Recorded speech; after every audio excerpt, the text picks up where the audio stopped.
I helped myself. I taught myself everything in the restaurant business. Soul food is made from scratch. I'm not making a sandwich. I'm making food from the gardens, from the earth. So I knew how to cook certain food already. The only thing I had to do was develop my marketing. How am I going to promote this business? How people are going to know that this soul food is the best in the city. Welcome to Beating the Odds, the podcast about successful minority businesses that will inspire, educate, and inform you. Your host is Mike Dewey, entrepreneur and founder of Hidden Star, a 501c3 nonprofit that has helped hundreds of minority entrepreneurs start and grow their businesses. Discover and celebrate minority business success with Beating the Odds. Hi, this is Mike Dewey, and welcome to Beating the Odds. And on today's show is Barbara Bradford-Williams of JB Grill Soul Food. Barbara, how are you today? I'm great and excellent. How are you? I am well. So you're in Cleveland, Ohio? Absolutely, yes. Born and raised. All right. Well, great. Can you tell us a little bit about, before we get to the amazing business you've started and the great success you've had, can you tell us a little bit about your childhood, your family, and growing up and all that? Oh, absolutely. So, once again, my name is Barbara Bradford-Williams. Before I was Williams, I was Barbara Bradford. And my grandfather, which always been an entrepreneur since he was a kid, he had opened up a lot of restaurants in the 1980s in Cleveland, Ohio. So by the time I was born, he was already established and the family already had their businesses going. So I do recall being a little kid, he used to have like a meat market. It was a black owned meat market, and he used to have a cookie truck where he used to drop off cookies. And another thing he used to have, which was very popular, was Bradford Soul Food Restaurant. And that's why I'm where I'm at today. I'm cooking in a restaurant. I own a black-owned soul food American restaurant with my kids and my mom. And we're just having the time of our lives. It just seemed like it just driven. It was driven to us because of our ancestors. Got it. And so you're born and raised in Cleveland. Did you stay in the same house? Did you move around and change schools a lot, or were you pretty stationary? Actually, I was pretty stable. Growing up, I attended 2 schools in my lifetime. So elementary from K through 8, I was at St. Catherine's, and then when I left there and went to the 9th grade, from 9th grade until I graduated, I went to Central Catholic High School, that's located in Slaughter Village. So I've been pretty stable, in the same neighborhood and in the same area. Great. And now, do you remember having ambitions when you were a kid about owning your own business, running your own bunch of restaurants? I'm gonna tell you this. When I was a kid, I wanted to be a lawyer. It had nothing to do with what I'm doing right now. But as I got older, I just felt like I can become my own boss. I can be my own. I'm an entrepreneur. So when I graduated from college, I kind of started venturing off in the daycare field because I love children. So I started off there. And once I left the daycare business and went to the restaurant business, I just fell in love all over again. So entrepreneurship is my life. So you mentioned college. Where did you go to college? I went to Cleveland State University. Oh, wow. That's awesome. All right. So you grow up in a family, you got your grandfather with restaurants and a cookie truck. That's got to be the best grandpa of all, right? A cookie truck. Oh, man. Did you, let me tell you a real quick story. He used to have cookies galore. And he used to bring them home. And, we just thought we were just in heaven. I mean, we had Oreos, Chips Ahoy, every cookie you could think of was in our home. And he was stored upstairs in the attic. And he had a lock on the door.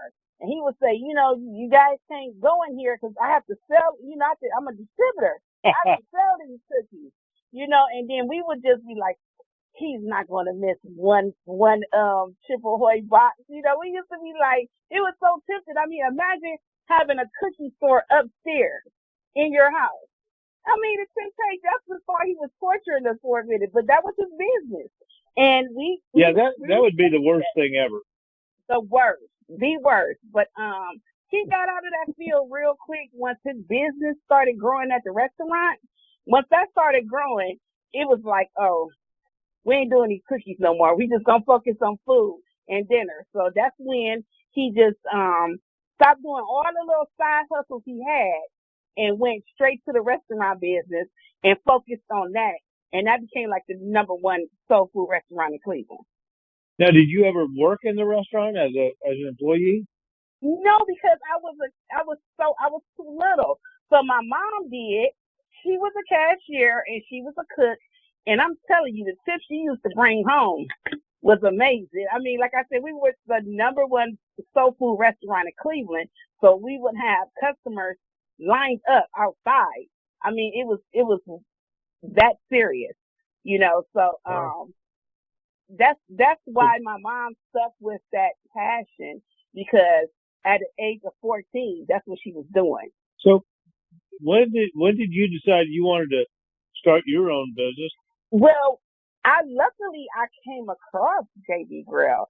I've been looking for a long time, but the startup money was so ridiculous. Like, I didn't know that it took that much money to open up a restaurant. So I've been looking, and finally I found JB Grill, and I was able to get it going at a low cost. I don't even think I spent more than $5,000 because it was a turnkey investment. Everything was already in there. So basically, I could just open up the door and start cooking. So that was huge. Like, that was just my calling. Like, God just sit me there and say, here's your restaurant. I just sent you a restaurant. So we've been there ever since. And how did you finance the first restaurant? Well, I financed it on my own, through my savings account. It only took $5,000. Wow. It was a turnkey restaurant. Everything was inside. And it literally was just running like 2 months before I got it. And then the owner of the restaurant, which he owns like 100 houses in that neighborhood, he just said he didn't want it anymore. And he was like, "You want it?" And I'm like, "Sure, I want it." And he was like, I guess he sees a smile on my face and said, "Here, you $1,500 a month, you can have it." Wow, what a blessing! Yeah, so I gave him $3,000, and I took the other $2,000, and I bought chicken, I bought Polish boys, I bought fries and burgers, and it's been going ever since. And what year was that? That was in 2015. So for 7 years now, you've got a thriving business, right? I mean, so you've got a bunch of employees. How many employees do you have now, Barbara? Right now we have 7. So $5,000, you buy a restaurant. You now employ 7 people. You're giving that's just amazing. That's the best $5,000 ever spent. That's fantastic. Exactly. And there's more to it. Once we get around to the rest of the story, I can add on the King spot that we have that's located in the same strip. Right. And so when you first took over your own business, the restaurant, you didn't have any experience running a business. Were there mentors in your life? Were there people that you leaned on for advice? Who helped you? I helped myself. I taught myself everything in a restaurant business. I did not go to school. I worked at a restaurant. The only restaurant I ever worked at in my life was Subway, and I was 16 years old. So I can't even consider that as a learning experience, because Subway and soul food is totally different. Soul food is made from scratch. It's made from scratch. I'm not making a sandwich. I'm making food from the gardens, from the earth. So this is totally different. I learned my grandparents' recipes. I learned them from when I was a kid and from sight, from watching them. So I knew how to cook certain food already. Right. The only thing I had to do was develop my marketing. How am I going to promote this business? How people are going to know that this soul food is the best in the city? How people are going to get here? I mean, I had to do my own marketing, my own promotion. I had to attend Jumpstart and Urban League and places like that and get a mentor to help me develop and learn strategy, to learn what does it even mean to be over and under. So it was certain terminology that I didn't know nothing about until I went and learned for those agencies, those free agencies that we have here in Cleveland. Right. So another blessing. So how did you start to get the word out that the amazing Barbara Bradford-Williams is now in the soul food business? How did you get the word out that people should come eat at your place? Okay. Well, word of mouth, Facebook, Instagram, definitely social media. I think that was my Right. biggest marketing. Got it. So you opened in 2015. How long did it take you, Barbara, until you became profitable? It took at least 3 years, and I'm going to tell you why. When I first opened, we had problems with construction. They were working on the street, so one side of the road you couldn't go up or down. You could only go on the other side, but then you had to go around. Around. It's like you had to go all the way around the block to get to me, and you couldn't park in, you couldn't pull in. So it was kind of hectic that first year, the second year, because of the construction. Right. On that third year, I was good to go. I started entering contests. I was on Fox 8, Kicking It with Kenny. I started just doing appearances so people would know where I'm from, who I am, and what I sell. So you're profitable after 3 years. You've got 7 employees. Has anybody ever approached you to buy out your business? Yes. I've been offered an X amount of dollars, and I just refused to Right. let it go after I build my own brand. They actually wanted to buy JB Grill completely out, sell my recipes, let them know everything I could. I had to show them how to make this, how to make that, and basically just sell my whole operation and my recipes and my business and my name. But I refuse to do that because I work too hard for it. Right. Yeah. So in the 7 years you've been open, there's a lot of things that happen. What's the funniest story you can tell about running a restaurant in Cleveland? Let's see. What would be funny? I mean, our customers are hilarious, of course. Sometimes you will get customers that are very, very just happy to see that you're growing, happy to see that you're blossoming. So they're gonna refer you to other people. So the new people come in like, okay, I was just referred by you. This food better be good. They have jokes. And it's just hilarious because I joke right back with them like, oh, this is the best food you ever gonna have in your life. So it's kind of it's so fun working here that it's like a job that you don't even get angry at or upset at. And I have workers that don't even want to go home at the end of the day. I'm like, aren't you supposed to be off? It's 5 o'clock. Well, we've been sticking around. It's so much fun, and it's just a nice environment. And it's only because of what you make it. That all comes from the top, and that comes from you. Exactly. That's a testament to the culture you're building. Absolutely. So your attitude reflects the whole establishment. Right. And do you market your business any differently today now that you're well established? Is still social media still the same way? I still do the same thing. I still do the same thing every day in and day out. Because you never know if you get a new audience. Then someone that might share something to someone that never been inside your facility before. So I always get tagged in a lot of things. I always get new friend requests. So to me, that means a sale. Anytime somebody wants to, that's tagging me in something or just referring me, to me, I just think that I think that will be a new customer. Well, yeah. What's been the hardest thing for you starting and running this restaurant? Basically just keeping everything consistent, keeping everything afloat.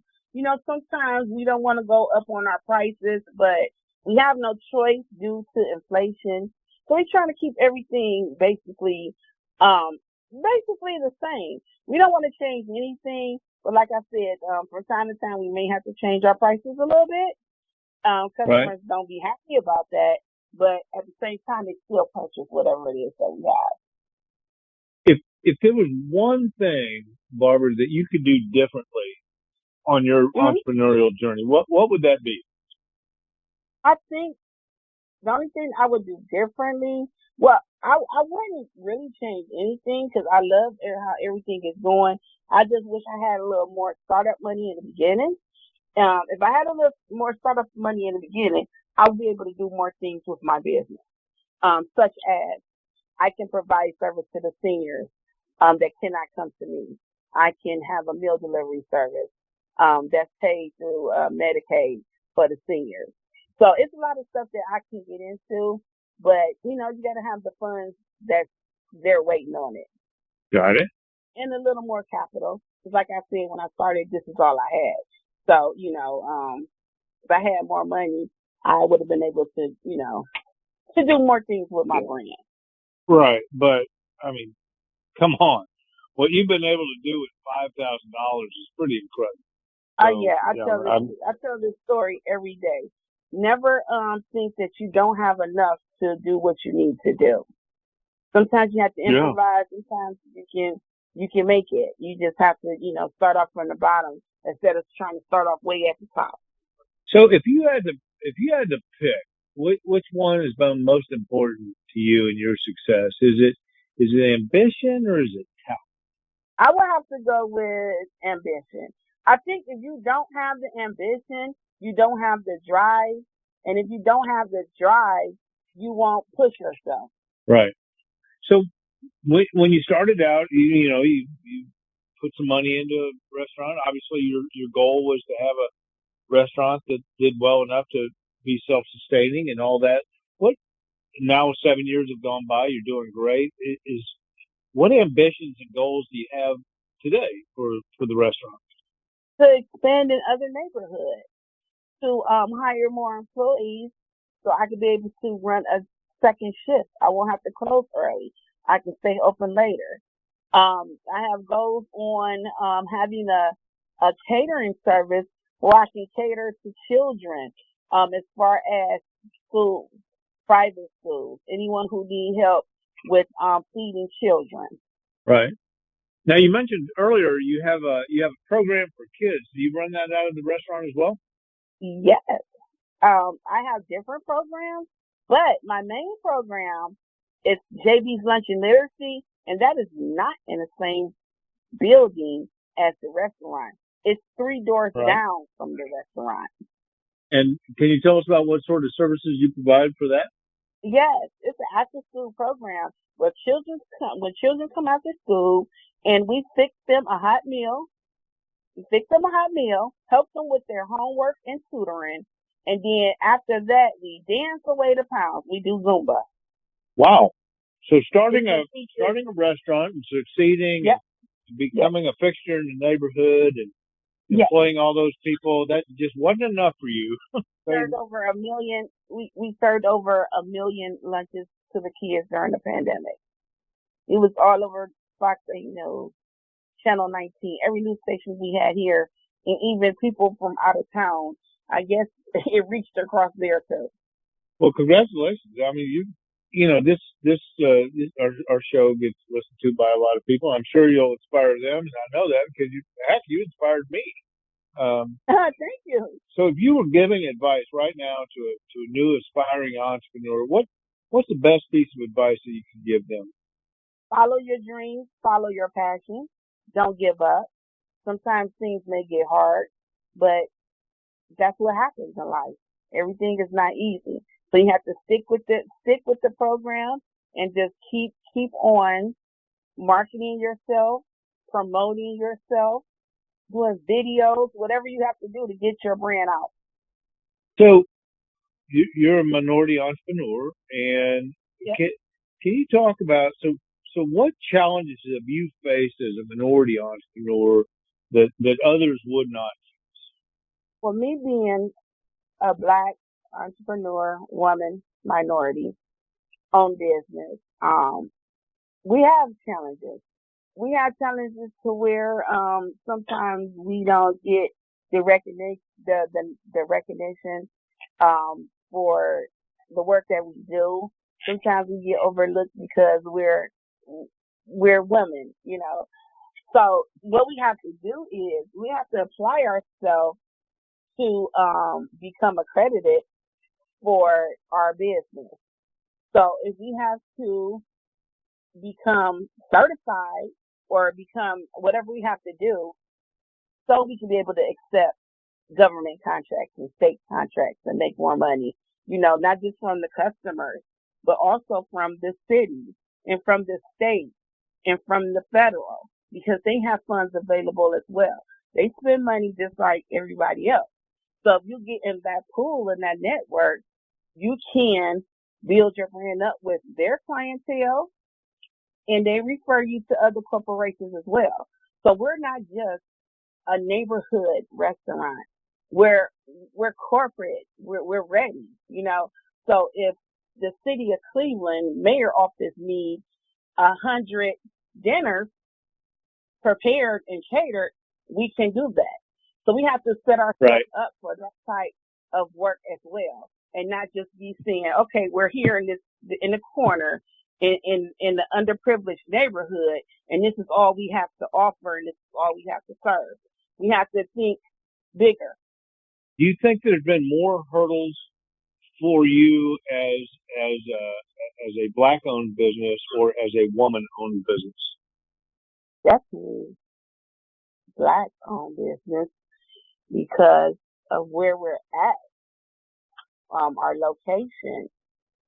People, when I first opened up, the first thing people was telling me is, you're not gonna get no business down there. Why are you down there? You're not gonna make it. Oh, I've been told that so many times to the point where I just blocked it out of my mind. You need to go somewhere in downtown, or you need to go somewhere in the suburbs. Like, okay, why can't I just be right here and still make good money? Or why do you think I'm gonna fail because I'm right here? So you got to block that. You got to block all the naysayers and all the people who think that what you're doing, that you're going to fail. So those audiences you don't want to listen to, and that you don't want to deal with. So I started Xing out those people, the negativity, and started circling myself around the positive people that uplift me and say, hey, you can stay right where you at and still make $1 million. Well, that's what this whole show is about. The whole show is about the hero next door, and that's what you are, right? You're inspiring, and you're doing great work. You don't shy away from it. No. Barbara, are there any statistics or facts about the business? You know, you mentioned 1 million lunches for neighborhood kids.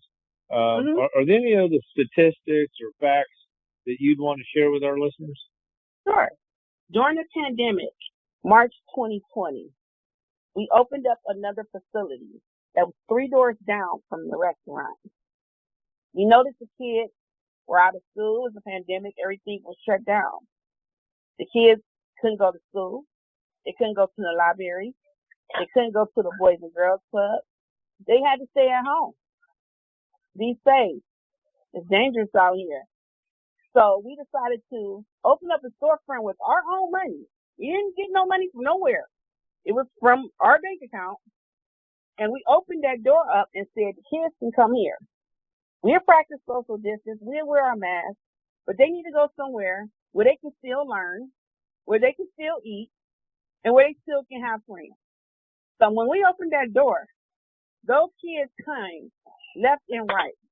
We served over 1,500 kids during the pandemic. They was coming from Cleveland Heights, Shaker Heights, Beechwood, Warrensville.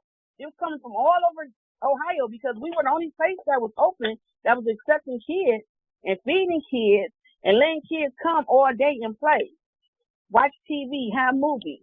We did everything with these kids out of our own pocket. Next thing I know, Fox 8 called. They want to do an interview. Then Channel 19 want to do an interview. They said, why is you doing this? I said, I'm doing it because this is where my heart at. Ever since I became an adult, I dealt with kids. I love kids. And that's not going to never go away no matter what I do in life. I'm always going to do for these kids because that's where my passion is. So right now we're in our second location because this location got too small for us because we have so many children. So now we have another location that serves 150 kids that will be open October 1st. We're going to let kids come, meet, do activities, programs. We have a whole lineup of programs for these children. And this all started because JB Grill opened their doors. Well, that's awesome and inspiring. So thanks for all the great work you're doing. So if any of our listeners are or for our listeners in the Cleveland area or others that might travel there, can you tell us how they find you on the internet or how they get a hold of you? You can find us at www.jdgrillsoulfood.com. You can also find us at the location 6624 Harvard Avenue, Cleveland, Ohio, 44105, located in Slavic Village.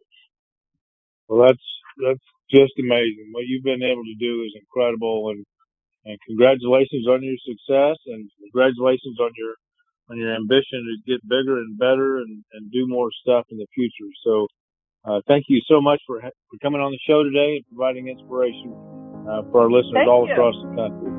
Oh, great. Thank you, Barbara. Thank you. Bye-bye.